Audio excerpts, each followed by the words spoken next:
Thank you, everybody, for coming to the Aaron Torres Podcast YouTube page. If you could do me a quick favor, see that little subscribe button at the bottom of your screen? Go ahead, click that subscribe button. Really does help our channel grow, our audience grow, and I really do appreciate it more than you know. So click that subscribe button. Appreciate your support. Now, here's the video that you came here for. You know who isn't awesome? If Auburn's just the definitive number one, you know who was the number one in the preseason polls? The Kansas Jayhawks. Kind of came off of a weird year last year, but it's Bill Self. He'll figure it out. Did not happen. Has not happened. Kansas on Saturday night, well after midnight Eastern, many of you were probably asleep. They fall to Utah 74-67. Kansas is now overall 18-8 this season. They are 8-6 in the Big 12, very much in the middle of the pack. By the way, going into a game on Tuesday against BYU, BYU is all of a sudden playing very well. They've won 4 of 6. By the way, for anybody listening, I will be at that game. And I was excited because I thought BYU would be good. I assumed that Kansas would be a little bit better, but Kansas falls at Utah. And I'm just here to say, second straight year where Kansas is kind of a little bit disappointing. I think, in my opinion, there's one obvious reason why. So let's go ahead and jump in. First off, as far as this game is concerned, what's kind of crazy about this game, it's a little bit about what we talked about with Auburn, Alabama, only Kansas wasn't playing the number one team in the country. We just talked about it with Auburn, Alabama. I said, there was never a moment where you really felt like Alabama was going to win that game. They made runs and you felt like, okay, maybe this is the moment. And then Auburn always had the answer. That's kind of what happened with Kansas, except they were playing a not very good Utah team, okay? Kansas, this is a wild stat. They never led in this game. That is staggering to me. And then, midway through the second half, to his credit, Bill Self got a tech, and I think it was really much to try and inspire and motivate his team. His team makes a run. They do play a little bit better from there. They do, I think, what would they do? I'm trying to find this off the top of my head. They cut the lead. I don't know. They were down like 7. Made a run, cut the lead, they tied up the game, and then Utah just went on another run, and the next thing you know, the game is completely over. And so Kansas loses this game, as I said, 74-67. They're now 17-8. I think I said 18-8. They're 17-8, 8-6 in the Big 12, and they're just not very good. And here's the crazy part about it. Kansas wasn't very good last year, right? And so it's kind of crazy to me because you go back to last year. If you remember, now I'll defend Bill Self a little bit because last year, just some weird stuff happened. You bring in a kid in the offseason, he gets in trouble. You got to throw him off the team before the season even begins. Maybe you could argue that they should have never brought him in the first place, but they did. He's not available. Then Kevin McCullough's got like these weird injuries, and all season long, they're kind of banged up. They're kind of this, they're kind of that. But this is a Kansas team that last season, as I said, was not very good. They were a team that finished last season, again, this was another team that was expected to be very good. Finished 22-8 to end the regular season, 10-8 in the Big 12, lose in the first round of the Big 12 tournament, and then lose in the second round of the tournament to Gonzaga. By the way, they barely survived Sanford in year 1. And if you remember, Bill Self said after that game when they lost to Gonzaga in the NCAA tournament, he said they were asking about the season. He goes, I've been thinking about next season for over a month now, basically insinuating this team was never going to be good enough and we're trying to get it fixed. And so I bring it up because it'd be one thing if this was a one-off deal. But I went back and looked it up. I was kind of blown away by this, is that since the start of last season, let me find this tweet because it's pretty good, I'm not going to lie. Since the start of last season, Kansas is now, right now, Kansas is now, let's see here. Since the start of last season, 14-19 overall. So basically like a 66% win percentage at Kansas. That's not very good. And they're 18-14 in Big 12 play. That is unbelievable for a team that, 16, 17 years straight winning the Big 12 regular season title.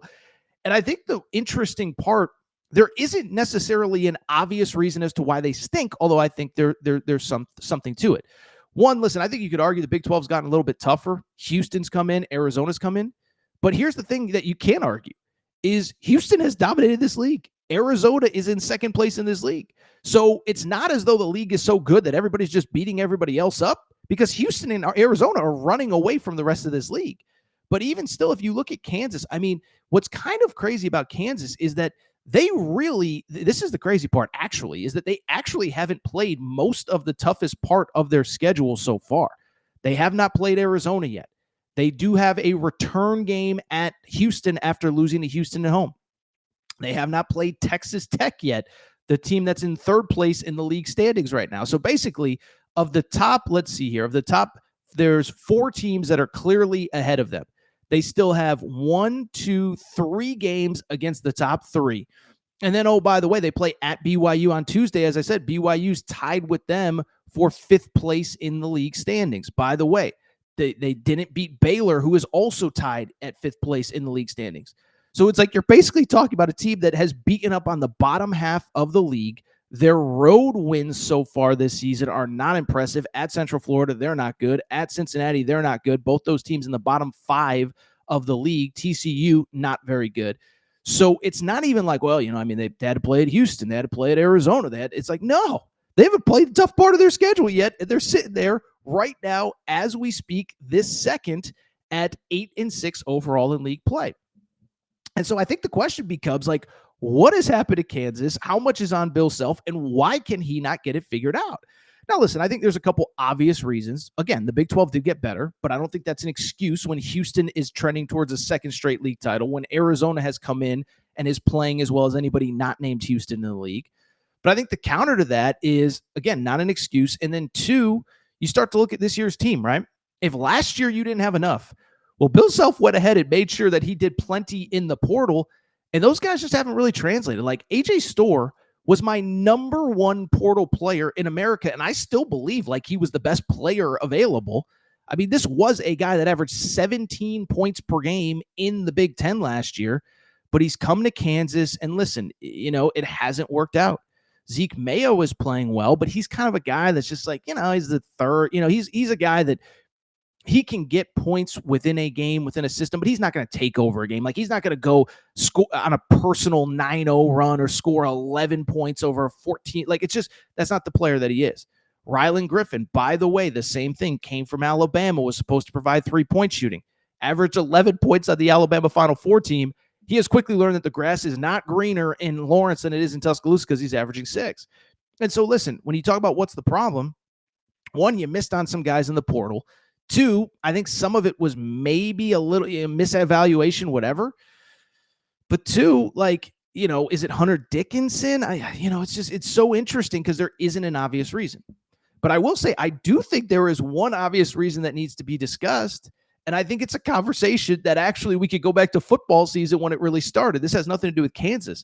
But remember when the SEC in football was kind of up, kind of down, kind of this, kind of that? And we were like, okay, it's good, but it doesn't really look like the SEC over the last couple of years. And then Ohio State starts to play well. Notre Dame makes a run in the playoff. Penn State makes a run. And you sit there and say, well, I mean, we all know what the answer is. Now, the SEC is not the only one paying everybody anymore. And all of a sudden, Ohio State's spending money, Notre Dame's spending money. And it was kind of like a little bit of an inside-ish joke. And then as the playoff went on, it was like, oh, there might be something to this. I got to ask, is that part of the situation with Bill Self in Kansas as well? Because 1, listen, I'll just say it. We know that Bill Self was paying players back in the day. Like, it was caught in that FBI stuff in 2018. Listen, I don't care, but it's the truth. We found out that Kansas paid Silvio D'Souza, remember that name, $20,000 to come to Kansas. It's kind of funny now, $20,000, like you can't even get a walk-on for $20,000. But that was all in the FBI wiretaps. Kansas was paying him. I don't care, again, but he was paying him. I'm guessing he wasn't the only one, okay? And so I just bring it up because, well, guess what? Now everybody's got money. The playing field is a little bit more even. And I do think there's something to, too, like Bill Self seemed to be a little bit more willing to do some things that other people weren't. Again, I don't care. He's one of the best coaches I've ever seen, but it's the truth. Let me also say this. I think they're also being impacted. And by the way, with the NIL stuff, because people say, well, they won a national championship in 2022 and the NIL had just started. I do think it is worth noting. They've progressively seemingly gotten worse as NIL has kept going, right? So like, yeah, they won a title in 2022, but NIL was implemented in 2021. The roster was already set. It wasn't like, oh, they could just go out and buy a bunch of players or other teams were buying a bunch of players. It was kind of like whoever you had was kind of who you rolled with. Year 2 of NIL, it's not really getting going. And it really felt like probably late 2022. That's when all the Texas A&M football stuff started. And really it was kind of like, okay, now you got to get going. And I don't think it's a coincidence that the last 2 years, Bill Self has struggled a little bit because, again, the playing field is a little bit more level. Everybody's paying everybody. And I think there's absolutely something to it. The other thing that I do think, and this is actually a compliment to Bill Self, I do think the portal stuff has kind of hurt them. Because the thing about Bill Self, listen, I've said this. I think Bill Self is the best talent developer that maybe I've ever seen. Now, Rick Pitino is really good. Dan Hurley in a short time has produced a lot of pros that weren't obvious pros when they came to UConn, Jordan Hawkins, Donovan Clingan, whatever. But at the same time, when I look at Kansas, I thought Bill Self was the best guy in college basketball about 7-8 years ago of taking a dude that nobody really knew, was a 3-star. He kind of played as like the 8th man as a freshman. Then he's kind of like the 6th man as a sophomore. Then by the time he's a junior, he's pretty good. He's like a starter. And then he's just like an all-league, all-American type player. And we all remember the names, Frank Mason, Devontae Graham, really when Bill Self really had it rolling. And the ironic part was Bill Self was kind of the guy that never really could figure out the one and done thing. Was always better when he had guys for 3-4 years in his system.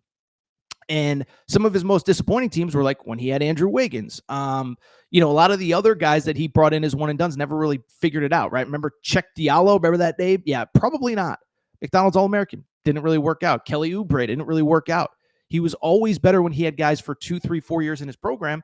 And I think it's kind of hurt them in the NIL space and in the transfer portal space, right? Because on the one hand, yes, players leave earlier, leave faster when things don't go well.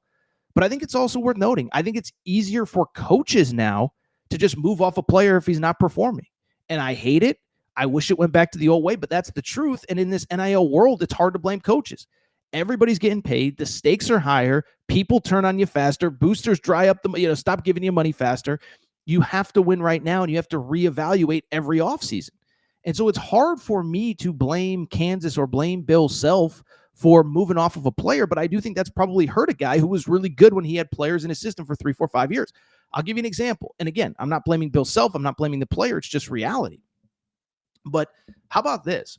So I went back and looked this up to make sure I had my facts correct.